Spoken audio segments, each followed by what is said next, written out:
চায়ের দোকানে যদি কখনো এই খাবারটি দেখি তখন এই খাবারটি আমাকে খেতেই হয়। কারণ এই খাবারটির সাথে আমাদের ছোটবেলার অনেক স্মৃতি জড়িয়ে আছে। এই খাবারটি অনেক মিষ্টি একটা খাবার, যেহেতু আমি মিষ্টি খেতে পছন্দ করি তাই এই খাবারটা খেতেও আমরা পছন্দ করি। এই খাবারটাকে আমরা ছোটবেলায় বা বলতাম মোবাইল, সেটার শেপ ছিল মোবাইলের মতো, কিন্তু এটার অ্যাকচুয়াল নাম অনেকে গজা বলে, অনেকে অনেক কিছুই বলে।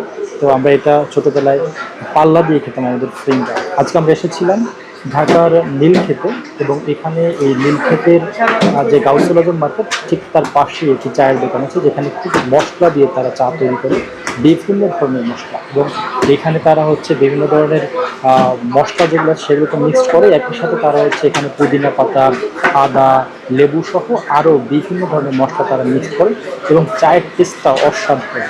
আপনি যদি কখনো ঢাকা ইউনিভার্সিটির এরিয়াতে আসেন কিংবা হচ্ছে নীলক্ষেতে কখনো যদি আসেন, তাহলে মামার কাছ থেকে আপনি চাটা খেয়ে দেখতে পারেন। এটা প্রচণ্ড রকমের, আমার কাছে মনে হয় ঔষধি গুণসম্পন্ন একটি চা। এটা খেলে আপনার শরীরের জন্য ভালো হবে, একই সাথে এটা হচ্ছে খেতেও অনেক টেস্টি।